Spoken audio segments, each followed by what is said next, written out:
बाप तुम्हाला रागवत नाही, तुम्हाला ओरडत नाही, तो फार काही बोलत नाही. कारण बापाला माहित असतंय पोरगा आता खांद्याला आलाय, आता बोलून उपयोग नाही. पण बापाची तुमच्याकडनं अपेक्षा आहे. तुम्ही इंजिनिअरिंगला ऍडमिशन घेतलं, हॉस्टेलला राहताय. बापाला वाटत असतंय की पोरगा आता इंजिनिअरिंग पास आउट होईल, आता कुठेतरी नोकरीला लागेल, माझा भार थोडासा हलका होईल.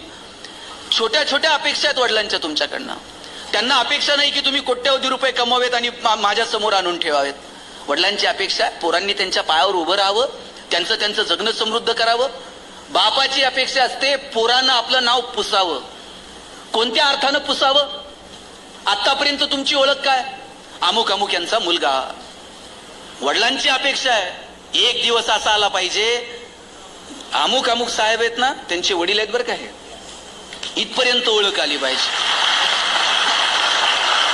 कलेक्टर साहेब कार्यक्रमाला येणार होते, आम्ही सगळेजण वाट बघत होतो. कलेक्टर झाला, जिल्हा तुमच्या हातात येऊन जातो. तुमच्या एका स्वाक्षरीनं एखाद्याचं आयुष्य बदलून जातं. तुमच्या एखाद्या निर्णयानं एखाद्या गावाचं भवितव्य बदलून जातं. आज आपल्याकडे एखादा पाहुणा आला आणि 5-10 हजार रुपये मागितले, आपण एकदा देऊ, किती लोकांना मदत करू शकतो? पोरांनो, प्रशासनात आलात, हजारो लोकांना मदत करू शकता. पोरींनो, उद्या कलेक्टर झालात, लाल दिव्याच्या गाडीत बसून याल इथे. आम्ही सगळेजण तुमच्या स्वागताला इथं दारात उभे राहू. तुमच्या गाडीचं दार उघडायला पण शिपाई असेल आणि तुमच्या आईच्या चेहऱ्यावर काय आनंद असेल मला सांगा. पोरांनो, उद्या एसपी झालात, वर्दीत याल, इथं राजमुद्रा असते. बरं, सगळेच पोरं प्रशासनात येतील असं नाही आणि सगळ्यांनी यावंच असाही हट्ट नाही. पण या सगळ्याच्या पलीकडे का कुणीतरी उद्योगात येईल, व्यवसायात येईल, कुणीतरी शेतीत काहीतरी करेल, कुणीतरी साहेबांसारखं पर्यावरणाच्या क्षेत्रामध्ये काहीतरी करेल. आपण ज्या क्षेत्रात काम करायचंय त्या क्षेत्रात आपल्याला शिवाजी व्हायचंय हे स्वतःला ठणकून सांगायचं. आणि मुलींनो, तुमच्या वडिलांचं तर तुमच्यावर इतकं प्रेम आहे, वडिलांचं पोरावर जेवढं प्रेम असतं ना, त्याच्यात थोडं तर जास्त प्रेम बापाचं मुलीवर असतं.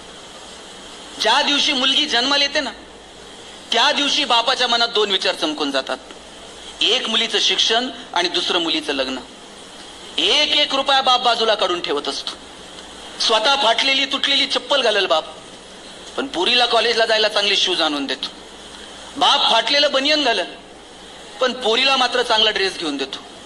बाप सायकलवर कामाला जाईल, पण पोरीला मात्र कॉलेजला जायला गाडी घेऊन देईल, बसचा पास काढून देईल, तिच्या हॉस्टेलची फी भरल.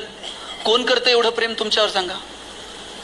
पोरानं काही बापाला मागू द्या, बाप म्हणेल 2 दिवस थांब, पगार होऊ दे. पोरीनं काही मागायला उशीर, बापाला वाटतं कधी नेऊन दिल आणि कधी नाही. बापाला माहित असतंय 4 दिवस चिमणीसारखी नाचल आणि 1 दिवशी भुरकन उडून जाईल. जोपर्यंत आपल्या घरात आहे तोपर्यंत तिचे सगळे हट्ट पुरवायचे हे वडिलांनी ठरवून घेतलेलं असतं. पोरीच्या लग्नात तर बाप असा फेटाबिटा घालून मिरवत असतो. कन्यादान झालं ना, मग जावायच्या हातात हात देतो आणि सांगतो, तळ हाताच्या फोडाप्रमाणे जपली, सांभाळून घ्या. दिवसभर बापाच्या डोळ्यात थेंब येत नाही, पण पोरीची गाडी एकदा निघून गेली ना, खांबाच्या पलीकडे जाऊन एकटाच रडतो तो बाप असतो. कधीच बापाची मान शर्मेनं खाली जाणार नाही असं वागायचं. तुमच्या बापाला तुमच्याकडे बघून हेवा वाटला पाहिजे की अरे काय माझ्या मुलीनं करिअर करून दाखवलं. आणि तर जे पालक आहेत तुमच्या डोक्यात असेल, पोरगी आता वयात आलीये, 2 रुपये जास्त खर्च करू, लग्न करून टाकू. पोरीला तिच्या पायावरती उभं करा, तिला सन्मानानं वागणूक द्या. ती जेव्हा तिच्या पायावरती उभी राहील तेव्हा तिला तिच्या आयुष्याचा आनंद घेता येईल. आई म्हणून तिला सांगा, बाई मला नव्हतं कुणी सांगणार, मला नव्हतं कुणी दिशा दाखवणार, पण आई म्हणून मी सक्षमपणे तुझ्या पाठीशी उभी आहे हे आपण आपल्या मुलीला सांगितलं पाहिजे. इथं बसलेल्या सगळ्या विद्यार्थ्यांना माझं सांगणं आहे, आज 140-145 कोटी लोकसंख्येपर्यंत भारत जाऊन पोहोचला. हजारो लोक रोज जन्माला येतात आणि मरतात, त्यांच्या नावाची नोंद सुद्धा इतिहास ठेवत नाही. आपण तर माणसं आहोत. कितीतरी लोक जन्माला येतात आणि मरतात, त्यांची नोंद सुद्धा इतिहासाला नाही. मग आपल्यालाही तसंच मरायचंय का? आले आणि गेले, कुणाला माहितही नाही जगाच्या इतिहासात, आमच्या तालुक्याच्या, आमच्या गावाच्या, आमच्या कुटुंबाच्या, माझ्या संस्थेच्या इतिहासात. अरे तुमच्या सरांनी, पवार साहेबांनी सांगितलं पाहिजे, अरे माझ्या कॉलेजचा पोरगा आज काय सुंदर काम करून दाखवलं. तुमच्या कॉलेजला तुमचा अभिमान वाटला पाहिजे, अरे काय पोरीनं सुंदर काम करून दाखवलं. मला वाटतं तुमच्या संस्थेच्या, तुमच्या गावाच्या इतिहासात तरी आमची नोंद होईल का, हा विचार तुमच्या मनामध्ये असला पाहिजे. झोकून द्या स्वतःला तुमच्या करिअरसाठी. गरिबीत राहायला कमी कष्ट नाहीत. आपण म्हणतो श्रीमंत व्हायला लय कष्ट लागतात. गरिबीत कमी कष्ट आहेत का? मग श्रीमंत होण्यासाठी कष्ट करायचे का गरिबीत कष्ट करत बसायचे हे तुमचं तुम्ही ठरवा. गरिबीत जन्माला आला आपली चूक आहे का? पण गरिबीत मेलात ना ती मात्र आपली चूक आहे. गरीब राहायचं नाही. आता श्रीमंती कशात मोजायची तेही ठरवा. श्रीमंत व्हायचं म्हणजे फक्त आणि फक्त खूप पैसे कमवले म्हणजेच आपण श्रीमंत होतो असं नाही. काही माणसं त्यांच्या त्यांच्या कर्तृत्वानं मोठी होऊन जातात. पैसे कमवू नका या मताचा मी अजिबात नाहीये. आजकाल ते एक फॅड आले, आम्ही पोरांना सांगत असतो 1 रुपया वर जात नाही वगैरे वगैरे. पोरांना अकार्यक्षम बनू नये. धर्म, अर्थ, काम आणि मोक्ष हे 4 पुरुषार्थ सांगितले. त्यातला अर्थ पैसे सुद्धा कमवले पाहिजेत. फक्त एक वाक्य आयुष्यभर लक्षात ठेवायचं जे तुकोबरायांनी सांगितलंय, जोडून या धन उत्तम व्यवहारे. आमचा व्यवहार उत्तम ठेवायचा, आयुष्यात कधी कुणाला फसवायचं नाही पैशांसाठी. माझे वडील तर सांगतात वाईट मार्गाने मिळवलेलं धन म्हणजे प्रेतावरची फुलं आहेत. हसूही देत नाहीत आणि रडूही देत नाहीत. चांगल्या मार्गाने जेवढं कमवता येईल ना पोरांनो तेवढं कमवायचं. आयुष्याचा आनंद घ्यायचा, शिक्षणाचाही आनंद घ्या. तुम्हाला मिळालेले मार्क म्हणजे परिणाम आहे आणि त्या परिणामापर्यंत पोहोचण्याची प्रक्रिया म्हणजे अभ्यास आहे. आम्ही परिणामांचा विचार करतो आणि प्रक्रिया विसरून जातो. प्रक्रियेचा पण आनंद घ्या, अभ्यासाचा पण आनंद घ्या. कुणाच्या तरी पुढे जायचंय, इथपर्यंत जाऊन पोहोचायचंय, या सगळ्या स्पर्धेमध्ये आम्ही त्या प्रक्रियेचा आनंद घेणं विसरून गेलो. मग त्या मार्कांसाठी धावपळ, मग पालकांचं त्या पोरांच्या पाठीमागे असणारं टेन्शन. आता तर गुणवंत विद्यार्थ्यांच्या सत्कारांचा हा सगळा काळ आहे. पूर्वी मी त्या पोराचा सत्कार करताना त्यांना विचारायचो मार्क किती आहेत. आता मी मार्क विचारणं सोडून दिले सर. मार्क किती? 99, 100, 100 पैकी 100 मार्क मिळवणारे 100 पेक्षा जास्त पोरं. परवा तर एका कार्यक्रमात पहिल्या 3 रांगा 90 पेक्षा जास्त मार्क मिळवणाऱ्यांच्या होत्या. त्याच्या पाठीमागच्या 3 रांगा 80 ते 90% मार्क मिळवणाऱ्यांच्या होत्या आणि त्याच्या पाठीमागे 50 रांगा 60 ते 70% मार्क मिळवणाऱ्यांच्या होत्या. आता ज्यांना 90 पेक्षा जास्त आहेत ते खुश होते, आपण 90च्या पुढे आहोत. ज्यांना 80 ते 90 आहेत ते एकदम टेन्शन मध्ये होते आणि ज्यांना 60-70% आहेत ते 90 वाल्यांपेक्षा खुश होते. ते म्हणले 80-90 वालेच एवढे आहेत, आपलं होईन तसं होईन, आधी यांचं होत्या म्हटले. आता ज्यांना 80 ते 90 आहेत त्या पालकांना मी विचारलं तुम्ही एवढं टेन्शन का घेतलंय? ते म्हटले पोरानं पार मुथुरा पाण्यात घातली हो. म्हणलं काय केलं?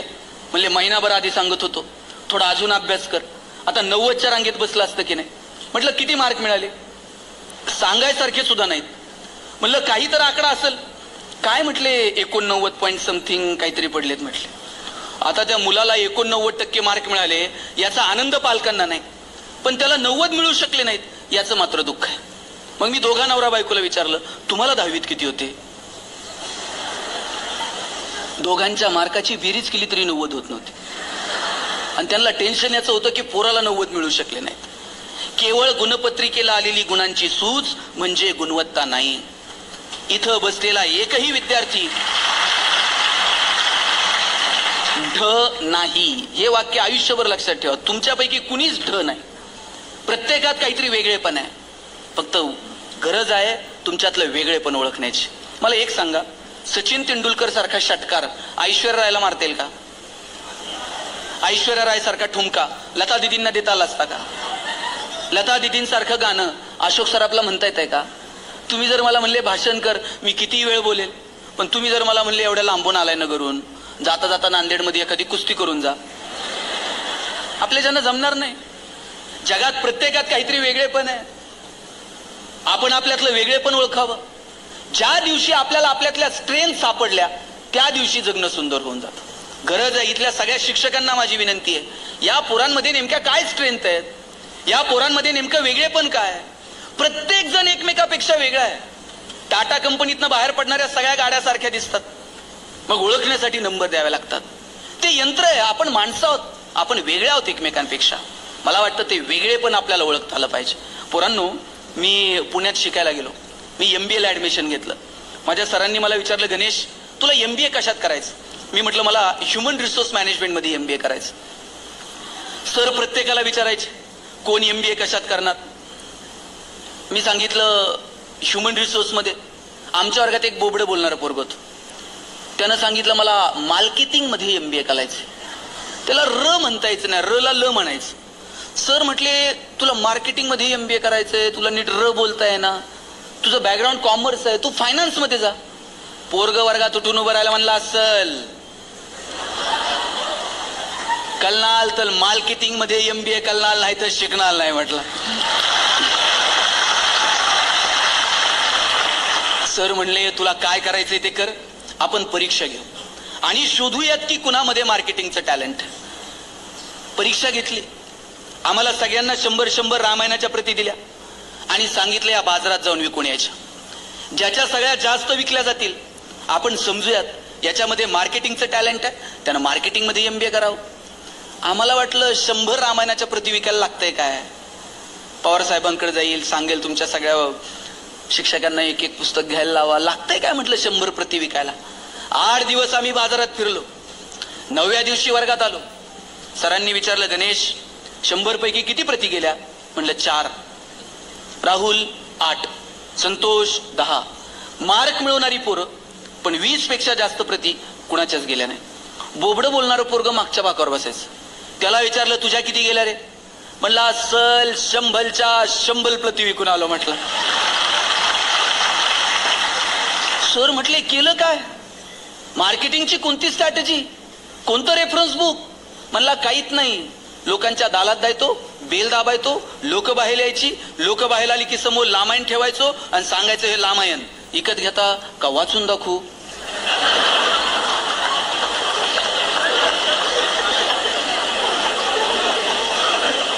आता बोबडं बोलणं विकनेस आहे का स्ट्रेंथ आहे? दाबून ठेवला असता तर स्ट्रेंथ ठरला असता का? इथं बसलेल्या प्रत्येक मुलामुलीमध्ये काहीतरी वेगळेपण आहे. ते वेगळेपण पोरांना तुम्हाला फक्त ओळखता आलं पाहिजे. ज्या दिवशी तुम्ही तुमच्यातलं वेगळेपण ओळखलं, धम्माल झाली म्हणून समजा आयुष्यात.